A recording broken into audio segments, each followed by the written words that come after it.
თქვენ უყურებთ კურიერს 9 საათზე ორი მხრივი შეხვედრები ქნესეთსა და მთავრობის მეთაურთან საქართველოს პრემიერის ისრაელში ვიზიტის ხვალინდელი დღის წესრიგია. დღეს კი ქართულმა დელეგაციამ ბიძინა ივანიშვილის ხელმძღვანელობით ეკონომიკური და ენერგეტიკული საკითხები განეხილეს. პრეზიდენტთან შეხვედრამდე კი ცნობილი გახდა, რომ ვიზიტის დროს ხელი მოეწერება მთავრობათა შორისი კომისიის ამოქმედებას, რომელიც სხვადასხვა პროექტების განხორციელებაზე იმუშავებს. მთავრობათა შორისი კომისია, რომელიც საქართველოსა და ისრაელს შორის თანამშრომლობის საკითხებზე იმუშავებს, უახლოეს პერიოდში ამოქმედდება. ამის შესახებ საქართველოს პრემიერ-მინისტრის და ისრაელის პრეზიდენტის შეხვედრის დაწყებამდე გახდა ცნობილი. ერთობლივი კომისიის გარდა ბიძინა ივანიშვილმა შიმონ პერესთან პირისპირ შეხვედრაზე ორ ქვეყანას შორის სავაჭრო ეკონომიკური თანამშრომლობის, ენერგეტიკული და კულტურული ურთიერთობების შესახებ ისაუბრა. ის სიყვარული და მეგობრობა, რომელიც აჩვენეს ქართველებმა ებრაელ ხალხს, ნამდვილად დაუვიწყარია. თქვენ როგორც ვიცი, საკუთარი გეგმები გაქვთ და გსურთ საქართველოს ახალ ეტაპზე გადაიყვანოთ. მოხარული ვარ, რომ ჩამოხვედით ქვეყანაში, რომელიც საქართველოს მეგობარია. ჩვენ გვინდა, რომ საქართველოს იყოს წარმატებული და ტრადიციის გამგზელებელი სახელმწიფო. Გამგზავნებით ჩემთვის მხოლოდ პრეზიდენტი, ჩემთვის ხალხი დალონის სიბრძნით. საქართველოს მრავალეროვნული ქვეყანაა, ჩვენთან ძალიან ბევრი ეროვნება ცხოვრობს და ჩვენ მათ პატივისცემთ, მაგრამ ებრაელებთან ჩვენ გვაქვს განსაკუთრებული სიტყვა და სიყვარული.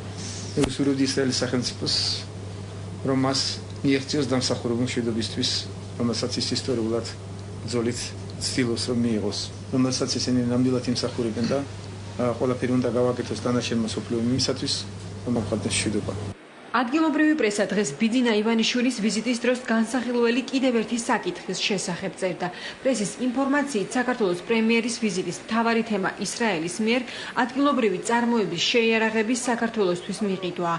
ივანიშვილის ეკონომიკურმა მრჩეველმა ქართულ მედიასთან ეს ინფორმაცია არ დაადასტურა. იარაღამდე ამის დაყვანა სასაცილოა და მესმის ესე რომ თქვა ვიღაცას რაღაც შეთქმულების თეორიის განვითარება უნდა, ესე რა თქმა უნდა არ იქნება ამ ვიზიტის პერიოდში.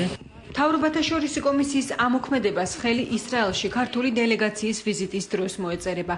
ცნობილია, რომ კომისია ძირითადად ეკონომიკურ საკითხებზე იმუშავებს. დაგეგმილია კონკრეტული ბიზნეს პროექტების განხორციელება სოფლის მეურნეობის სფეროში. ამ მიმართულებით საქართველოში ებრაელი ბიზნესმენების არაერთი ვიზიტი განხორციელდა. ყველაზე დიდი დაინტერესება დღეს არის სოფლის მეურნეობის მიმართ, ასევე სასოფლო-სამეურნეო ინვესტიციების ფონდი მათ ძალიან აინტერესებთ, რომ თანაინვესტორი ყავდეთ საქართველოში. ფიქრობთ, რომ ეს მათთვის ძალიან საინტერესო სფეროა, ასევე მათ ძალიან აინტერესებთ მაღალი ტექნოლოგიების მიმართულება და ენერგეტიკის მიმართულება.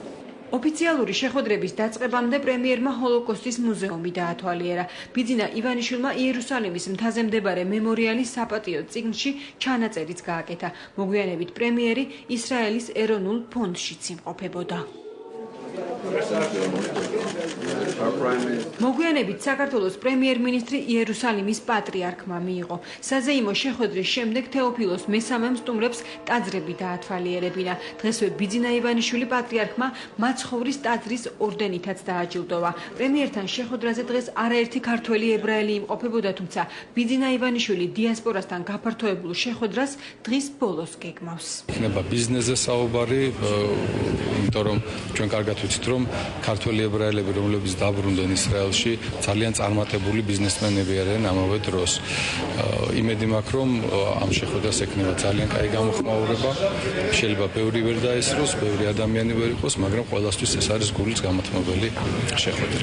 ისრაელში ბიძინა ივანიშვილის ვიზიტი ორდღიანია. ხვალ პრემიერ-მინისტრი თავის კოლეგას ბენიამინ ნეთანიაჰუს შეხვდება. ასევე დაგეგმილია ორმხრივი შეხვედრები ქნესეთში.